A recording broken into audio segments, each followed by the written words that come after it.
Well, afternoon, I guess. I actually am just here to kind of listen and see if there's anything anybody else shared that I thought might be helpful. So I don't have anything right now. Okay. And what state are you from? I'm in Michigan. Okay. So, yeah. Hey, Becky, Laura Kilfoyle here. I'm in the same boat, just kind of wanted to hear what the conversation was. Can't say I have any specific questions or anything. Okay. But yeah. And Laura, you're in Illinois, right? No, Michigan Medicaid. Michigan. Okay, that's right. Someone else coming in.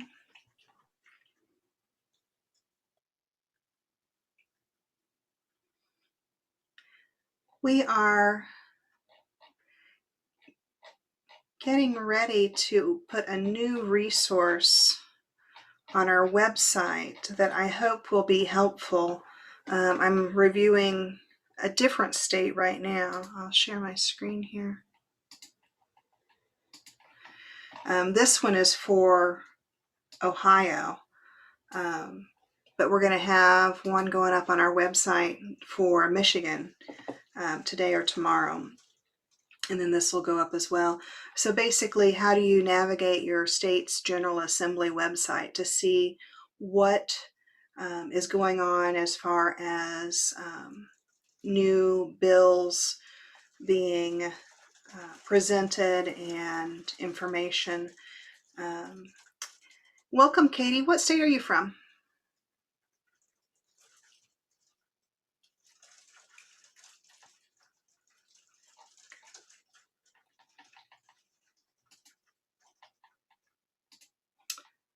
Go back to, I was looking at the Indiana website. We've got 3 new bills in Indiana. This one is going to be heard Wednesday and we can watch it live. Let's see if we can pull up the Michigan site.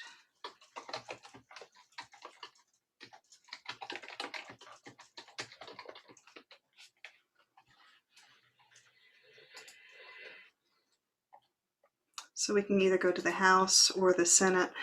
I can't think of any, so you can see there, I can't think of any bills in Michigan related to telehealth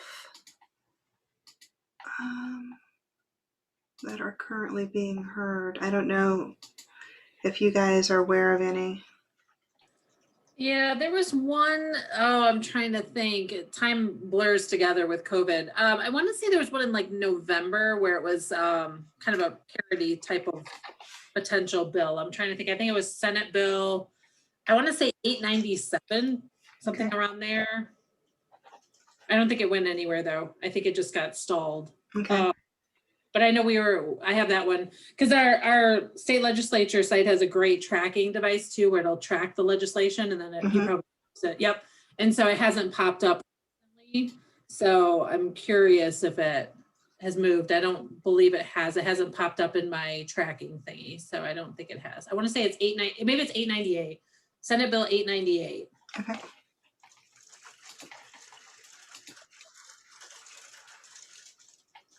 And Becky, you're planning on tracking both synchronous and asynchronous telemedicine bills, right? Mm-hmm. Okay, yep. Yeah, we had the asynchronous bills come up, I don't know, last May or June maybe, but. Yeah, I mean, Michigan Medicaid made a lot of changes last spring, and then in the summer they were codified. Looking for your public health. Yeah, so when those async bills came up, we actually had coverage for those types of services, but we hadn't actually called them out as asynchronous telemedicine. So kind of some of that confusion as well. So, so we're trying to align better with kind of the broader definition of telemedicine, work on that piece of it. So, yeah.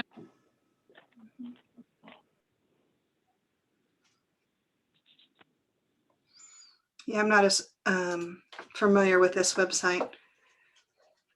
Laura, can you help me? How do I get to where I'm to look up bills?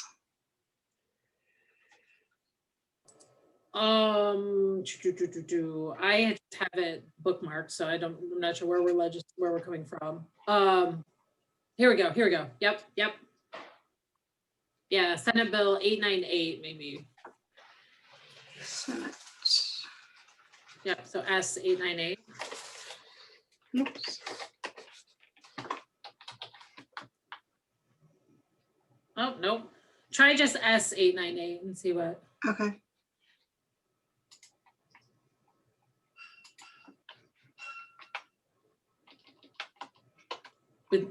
There we go. There. Okay. Let's see. Sometimes we can get into them by category. 21, 22. We want health.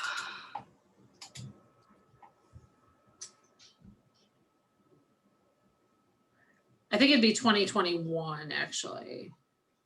Oh, okay. Well, this is Yeah. 21 to 22, right? Yeah, I think it was introduced the last year. Gotcha. session. Yeah, I think. But yeah, it might be something to look at. I haven't moved, but we'll see.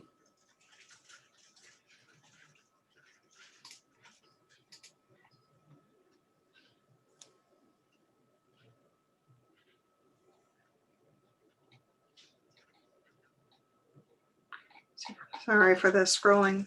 Trying to find 898.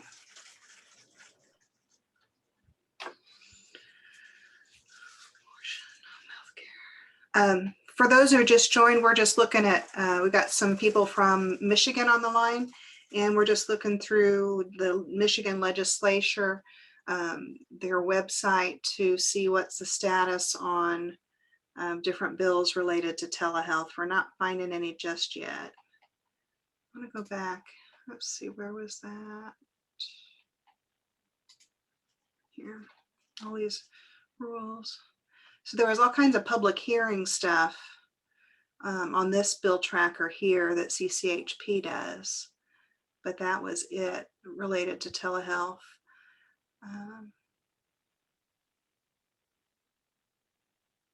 Michigan did a lot of updates in the summer of 2020, so I wouldn't anticipate there being a lot more. There was something about consent that I wanted to look at. Here it is. There's two of them here. So this one was they were both 9:15. Let's see if we can get into that. That was a public hearing last fall. Took effect immediately.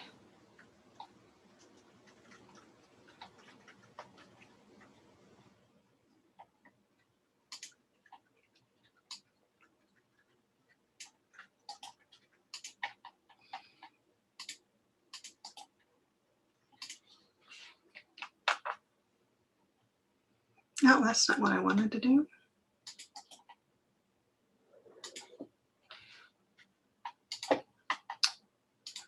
I had it. Copy. Paste. Well, it's not working for me. All right, I guess we won't. So what state are other folks here from? Anything you want to talk about? We're really relaxed today on today's call, just kind of whatever anybody wants to ask about. Good morning. My name is John Whitman. I'm in Philadelphia, and I was just wanting to talk a little bit about gaining acceptance of the local primary care physicians to telemedicine.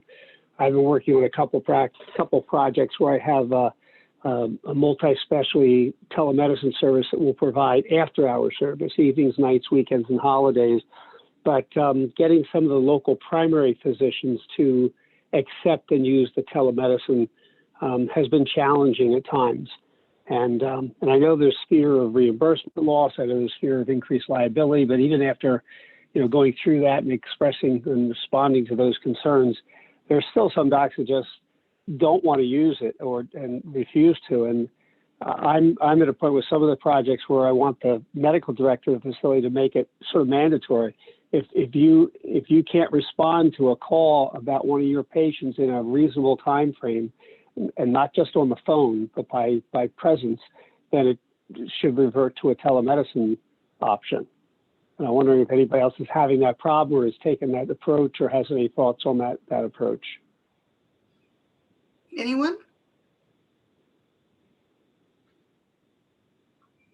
What's the process in your organizations for adopting a new technology for telehealth? Are you using video platforms that are part of your EHR? Are you adopting other platforms?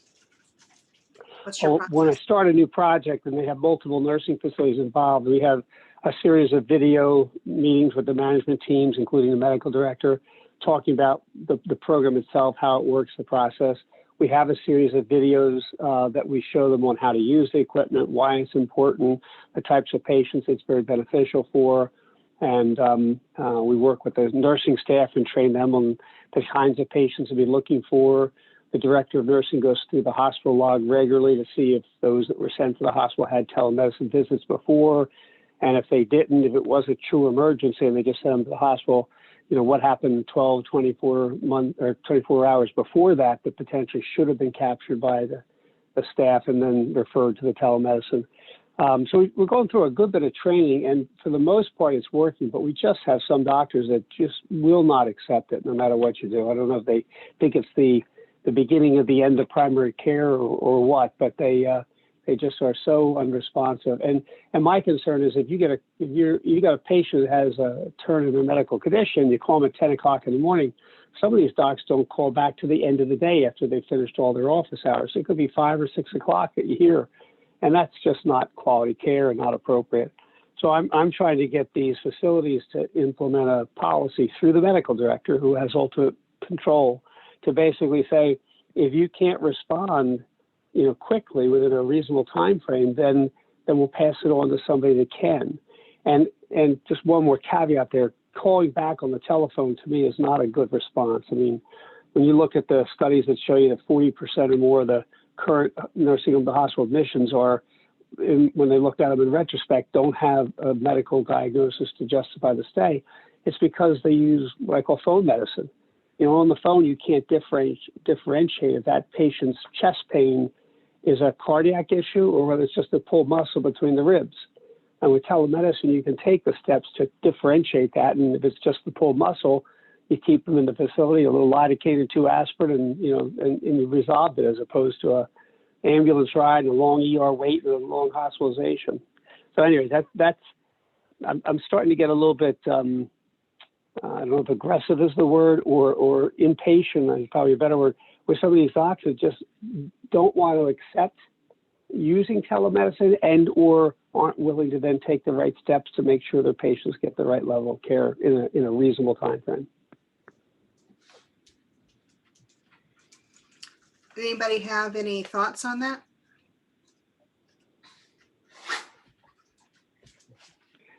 Have anybody seen it mandatory where the facility, the medical director, requires people to either come in and see the patient or turn it over then to the telemedicine service?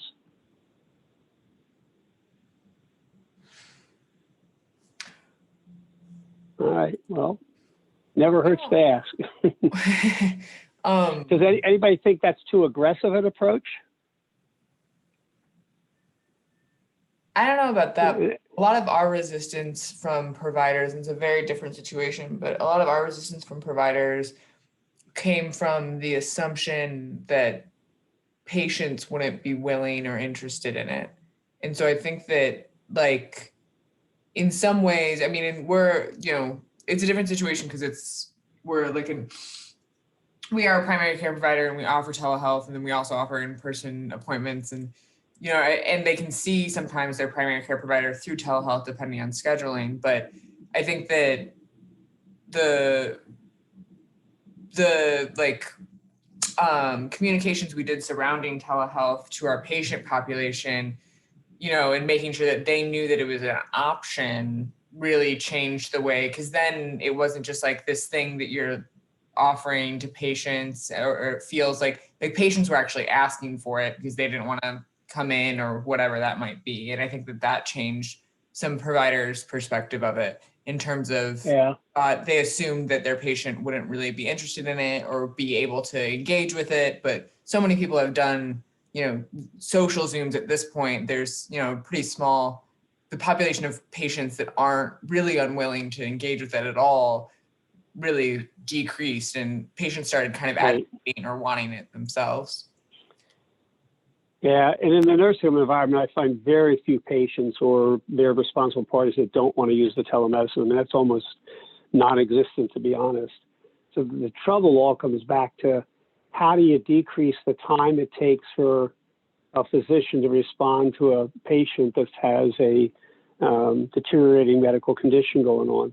And again, I just don't think it's right to, the traditional model where the nurse makes the call, and sometimes they don't get a call back for hours from the doctor because he's in clinic or in his, office hours doing visits, or legitimate reasons. I'm not saying the doctor's just ignoring it, but I'm saying patients deserve a rapid response. They deserve to have someone get back to and evaluate their situation in a much quicker fashion than sometimes happens now with primary care docs that aren't really accepting of telemedicine. And I'm basically saying, if you want to respond, it's your patient. If you can and want to respond in a reasonable time, that's fantastic. That's the best way of all. But if you can't, if you're in the middle of the clinic and it's going to be 3 or 4 hours before you can respond, that's not the right thing for the patient. So in those situations, you should relinquish that patient to the telemedicine service or the medical director, whoever's able to then make that call.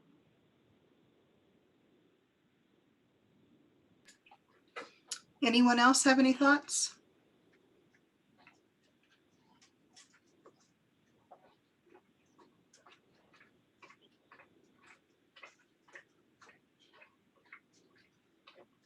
Where's everyone else's organization on implementing telemedicine?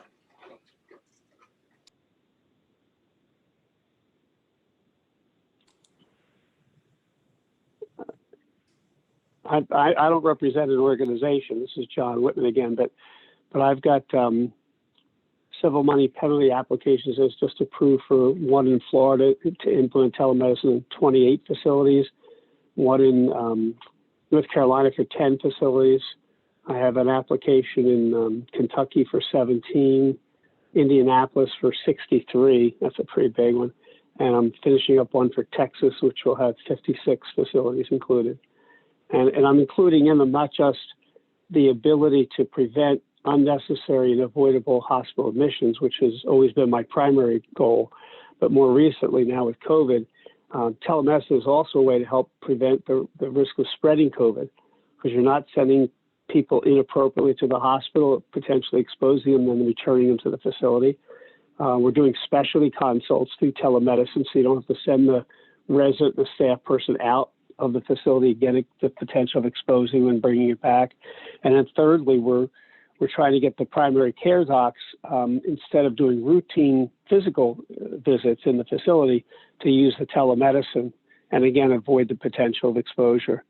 And hopefully, once COVID disappears or falls off as a primary concern, we can bring the docs back in the facility, because that is the best way. But in the interim, telemedicine is not a bad second, especially if it helps prevent the spread of COVID.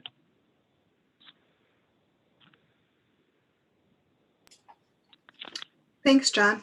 Anybody else have any questions? I have a question just in terms of, has anyone, something that kind of comes up at a regular interval, and is our patients from out of state wanting to access telehealth, and just if there are any thoughts on that. I mean, through some states' kind of emergency COVID orders, it's permitted, but as we start to plan for, we didn't have a telehealth practice at all prior to COVID, and as we start to plan for what the telehealth practice is going to look post-COVID, it's just, we're trying to determine if we really need to like credential some providers in some neighboring states. Mm-hmm. It's a big question, because so we're a historically LGBTQ organization based in Chicago. And so we do have a lot of people who've historically driven from either, more rural areas in Illinois or from neighboring states. And these folks who have been who are used to driving hours to receive care, it's just interesting. It's interesting to think about once some of these orders pass. Absolutely. So I'm sharing my screen now, and I put the URL into the chat. It's not a cut and dry answer. It's not black and white because each state is doing something different. So you mentioned Illinois. So on this is the Center for Connected Health Policy's website. So on Illinois, you can see it's been updated October 21st of 2020. And then you can look at these different pieces of their program and see when they will end. So most of these have been extended until the end of the public health emergency. From Medicare, we know right now, or from HHS, we know right now that this was extended into April. So most of I anticipate that most of the Medicare codes that are eligible now for telehealth will continue until the end of this year, based on the physician fee schedule that was finalized in December. So you have to look at both ends. If your patient's in Illinois and the provider's in Michigan, then you have to look at Illinois for the patient, and then you have to look at Michigan for the provider. So that's kind of going to require a little bit of research and trying to look at what providers have patients going outside the state lines, and weighing the pro and con list about actually getting those providers certified in additional states. Now there is also the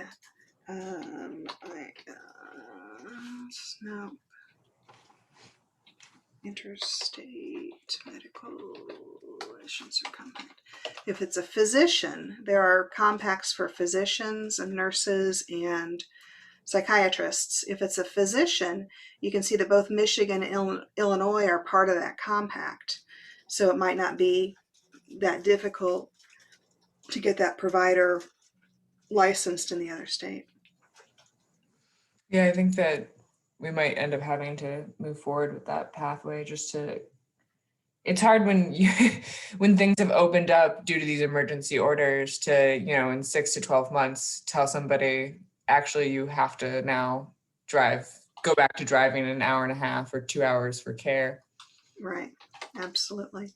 And there are, I don't have a list in my head, but there are quite a few federal bills around licensure, and it's a hot topic right now.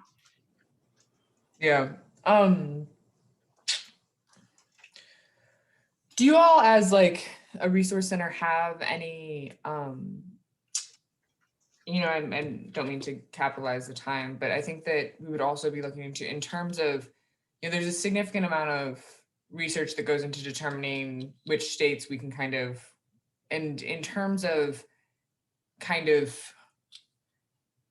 I guess, in terms of keeping up to date with some of that, do you all suggest getting external legal counsel? Or I just don't think that our general counsel internally is going to have the capacity to keep up to date with the changing. Sorry. Well, we do not offer legal counsel. We do not have attorneys on staff. What we do offer, and I can pull this up, is when we keep an eye on what's going on in the 4 states. And then we do provide reimbursement summaries or guidelines. So on our website under resources, there's reimbursement guidelines. And then for each state, we have both FQHC and RHC reimbursement summaries. And then if you keep going to the next page, we have state summaries for physicians and hospitals. And each one of these summaries, when you download them, gives you places to go, links for additional information. different sources of different bills where we are pulling our information so you can dig into things a little bit more. Cool, thank you. Yep. What you got? Just a couple minutes left in our half hour here. Any other questions?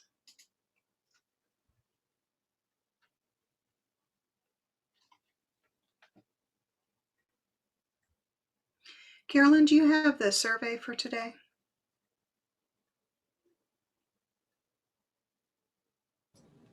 Yes, I will post it. Thank you. So Carolyn's going to put in the chat just a quick survey, just a couple of questions. Because we are federally funded, we always ask for surveys to report back to our funders and for additional topics that you might be interested in hearing more about. So please take a minute or two to do that for us. Any last minute questions before we close for today?